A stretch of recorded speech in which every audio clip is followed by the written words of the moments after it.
Bem-vindos a mais um vídeo do canal Euthermal.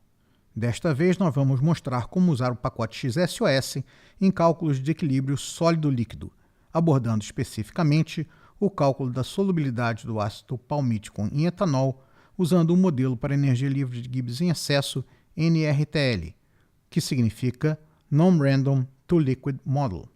O nosso objetivo será plotar a solubilidade do ácido palmítico em etanol em função da temperatura. Aqui temos algumas informações a respeito do ácido palmítico. Ele é um sólido branco a temperatura ambiente que se funde a temperatura de 63,1 graus Celsius. Ele é um dos principais componentes do azeite de dendê, vastamente utilizado no Brasil e também é encontrado em produtos lácteos. Finalmente, ele é considerado um fator de risco para doenças cardiovasculares. As hipóteses que vamos aplicar em nossas contas são as seguintes. Em primeiro lugar, a fase líquida irá conter tanto o ácido palmítico quanto o etanol. Entretanto, a fase sólida será considerada pura e conterá apenas o ácido palmítico. A entalpia molar de fusão será considerada independente da temperatura, bem como a diferença entre as capacidades caloríficas molares do ácido palmítico nas fases sólida e líquida. Uma equação para o cálculo da solubilidade de acordo com este conjunto de hipóteses aparece como a equação 1 deste slide. No seu lado esquerdo, aparece o logaritmo neperiano da fração molar e do coeficiente de atividade do ácido palmítico em sua solução com etanol. O lado direito desta equação depende da temperatura de fusão do ácido palmítico, da sua entalpia molar de fusão e da diferença entre as capacidades caloríficas molares do ácido palmítico em fase sólida e em fase líquida. Fazendo a hipótese adicional de que estas capacidades caloríficas do ácido palmítico em fase sólida e líquida são bastante similares, podemos aproximar que a diferença entre as capacidades caloríficas é igual a zero. Essa aproximação é muito frequente em cálculos de equilíbrio sólido-líquido. Isso conduz à equação de número 3. Levando-se o termo que depende da entalpia molar de fusão para o lado esquerdo, obtém-se a equação de número 4. Fora da condição de equilíbrio de fases existe um resíduo delta que se torna zero quando se determinam as condições corretas de equilíbrio sólido-líquido. Para plotar um gráfico da solubilidade versus a temperatura, é necessário resolver a condição de equilíbrio sólido-líquido para cada ponto selecionado. Vamos usar o índice J para representar essas condições e, portanto, a equação 6 representa a condição de equilíbrio sólido-líquido no ponto J. Pode-se resolver cada condição de equilíbrio sólido-líquido separadamente ou transformar esse problema em um problema de otimização no qual serão determinadas todas as condições ao mesmo tempo. Para isso, define-se uma função objetivo que é a soma dos resíduos de cada equação elevados ao quadrado.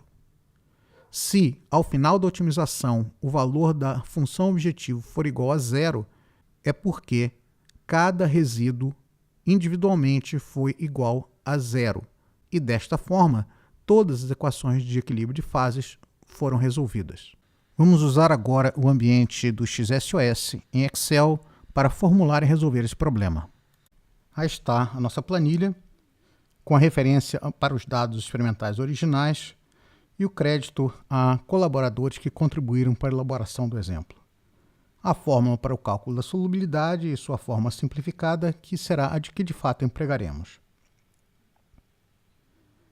Aí temos os parâmetros alfa do modelo NRTL e as interações binárias, também para o modelo NRTL, para a mistura do ácido palmítico e etanol. As propriedades do ácido palmítico puro, entalpia molar de fusão e temperatura de fusão e o valor de R. Esse é o conjunto de dados experimentais disponível. E aqui as temperaturas calculadas, e aqui temos uma coluna que representa as estimativas iniciais, tomadas inicialmente iguais aos valores experimentais. Vamos calcular agora os logaritmos dos coeficientes de atividade das duas espécies usando a função NRTL, cujo primeiro argumento é a constante universal dos gases, que travamos apertando F4. O segundo é a temperatura calculada, A terceira são as frações molares experimentais das duas espécies. E, finalmente, o conjunto de parâmetros que caracteriza a mistura no modelo NRTL, também travado com F4. Fechamos o parênteses, pressionamos Ctrl, Shift e Enter para obter os dois valores. Damos agora um duplo clique e geramos os coeficientes de atividade, seus logaritmos, para toda a série.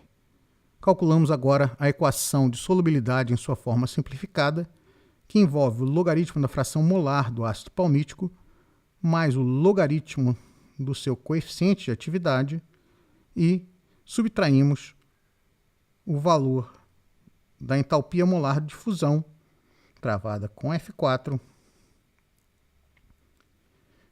dividida pela constante universal dos gases, também travada com F4, e essa razão multiplica a diferença dos recíprocos de temperatura,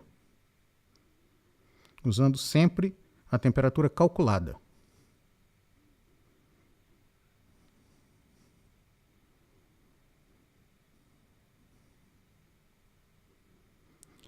Esse resíduo, como esperávamos, não é igual a zero porque a temperatura calculada é incorreta. É apenas uma estimativa inicial. Calculamos agora os quadrados dos resíduos obtidos para cada ponto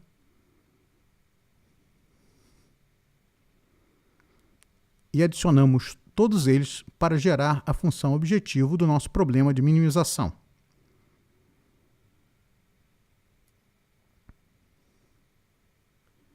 Vamos agora usar o solver do Excel. Vamos limpar primeiro o solver para tê-lo todo zerado. Nosso objetivo é minimizar a célula da soma dos quadrados. E para isso, vamos alterar os valores das temperaturas. Pressionamos Solve. O solver trabalha, portanto, agora no problema de minimização. Obteve a solução.